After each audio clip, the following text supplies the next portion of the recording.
नमस्ते दोस्तों, आज मैं पुत्र एकादशी की कथा सुनाने जा रही हूँ।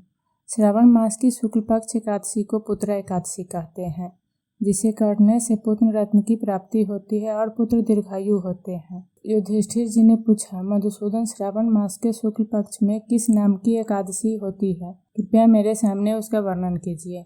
भगवान श्री कृष्ण बोले, राजन, प्राचीन काल की बात है। द्वापर युग के प्रारंभ का समय था। महिष्मती में राजा महिजीत अपने राज्य का पालन करते थे, किंतु उनके कोई पुत्र नहीं था, इसलिए वह राज्य उन्हें सुखदायक नहीं प्रतीत होता था। अपनी अवस्था अधिक देख राजा को बड़ी चिंता हुई। उन्होंने प्रजा में बैठकर इस प्रकार कहा, प्रजाजनों, इस जन्म में मुझसे कोई पाप नहीं हुआ है। मैंने अपने खजाने में अन्याय के कमाया हुआ धन नहीं जमा किया है। ब्राह्मणों और देवताओं का धन भी मैंने कभी नहीं लिया है। पुत्रवत प्रजा का पालन किया है। धर्म से पृथ्वी पर अधिकार जमाया है। दुष्टों को चाहे वे बंधु और पुत्र के समान ही क्यों न रहे हो, दंड दिया है। शिष्ट पुरुषों का सदा सम्मान किया है और किसी को द्वेष का पात्र नहीं समझा है। फिर क्या कारण है जो मेरे घर में आज तक पुत्र रत्न की प्राप्ति नहीं हुई? आप लोग इसका विचार करें।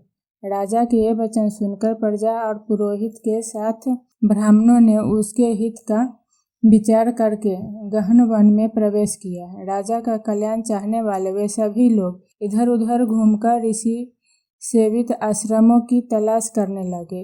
इतने में उन्हें मुनि श्रेष्ठ लोमस जी के दर्शन हुए। लोमस जी धर्म के तत्व, संपूर्ण शास्त्रों के विशिष्ट विद्वान, दीर्घायु और महात्मा हैं। उनका शरीर लोम से भरा हुआ है। वे ब्रह्मा जी के समान तेजस्वी हैं। एक एक कल्प बीतने पर उनके शरीर का एक एक लोम विशीर्ण होता है, टूटकर गिरता है, इसलिए उनका नाम लोमस हुआ। वे महामुनि तीनों कालों की बातें जानते हैं। उन्हें देखकर सब लोगों को बड़ा हर्ष हुआ। लोगों को अपने निकट आया देख लोमस जी ने पूछा, तुम सब लोग किस लिए यहाँ आए हो? अपने आगमन का कारण बताओ। तुम लोगों के लिए जो हितकर कार्य होगा उसे मैं अवश्य करूँगा।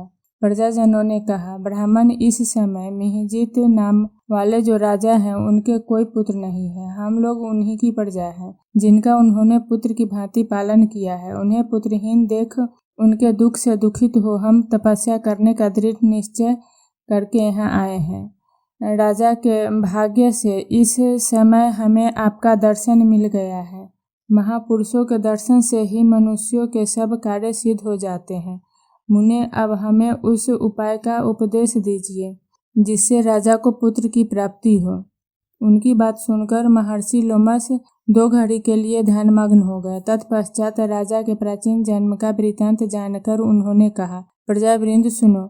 राजा महिजीत पूर्व जन्म में मनुष्य को चूसने वाला धर्महीन वैश्य था। वह वैश्य गांव गांव घूमकर व्यापार किया करता था। एक दिन ज्येष्ठ के शुक्ल पक्ष में 10वीं तिथि को, जब दोपहर का सूर्य तप रहा था, वह किसी गांव की सीमा में एक जलाशय पर पहुंचा। पानी से भरी हुई बावली देखकर वैश्य ने वहां जल पीने का विचार किया। इतने में वहां अपने बछड़े के साथ एक गौ भी आ पहुंची।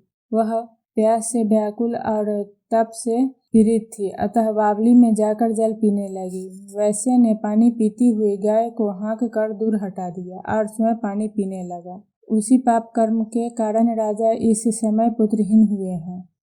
किसी जन्म के पुण्य से उन्हें निष्कंटक राज्य की प्राप्ति हुई है। प्रजाजनों ने कहा, मुने, पुराणों में उल्लेख है कि प्रायश्चित रूप पुण्य से पाप नष्ट होते हैं, अतः ऐसे पुण्य कर्म का उपदेश कीजिए जिससे उस पाप का नाश हो जाए। लोमस जी बोले, प्रजाजनों, श्रावण मास के शुक्ल पक्ष में जो एकादशी होती है वह पुत्रा के नाम से विख्यात है। वह मनोवांछित फल प्रदान करने वाली है। तुम लोग उसी का व्रत करो। यह सुनकर प्रजाजनों ने मुनि को नमस्कार किया और नगर में आकर विधि पूर्वक पुत्र एकादशी के व्रत का अनुष्ठान किया। उन्होंने विधि पूर्वक जागरण भी किया और उनका निर्मल पुण्य राजा को अर्पण कर दिया। तत्पश्चात रानी के गर्भ धारण किया और प्रसव के समय आने पर बलवान पुत्र को जन्म दिया। इसका महात्म्य सुनकर मनुष्य पापों से मुक्त हो जाता है तथा इहलोक में सुख पाकर परलोक में स्वर्गीय गति को प्राप्त होता है। कथा सार यह है, पाप करते समय मनुष्य नहीं सोचता कि वह क्या कर रहा है, किंतु शास्त्रों से विदित होता है कि व्यक्ति का छोटा सा पाप भी उसे महान कष्ट भोगने को विवश कर देता है। अतः मनुष्य को पाप से डरना चाहिए, क्योंकि पाप नामक यह राक्षस जन्म जन्मांतर तक उसका पीछा नहीं छोड़ता। व्यक्ति को चाहिए कि सत्यव्रत का पालन करते हुए ईश्वर की प्राप्ति पूरी निष्ठा रखे और यह बात सदैव याद रखे कि किसी के दिल को दुखाने से बड़ा दुनिया में कोई पाप नहीं है।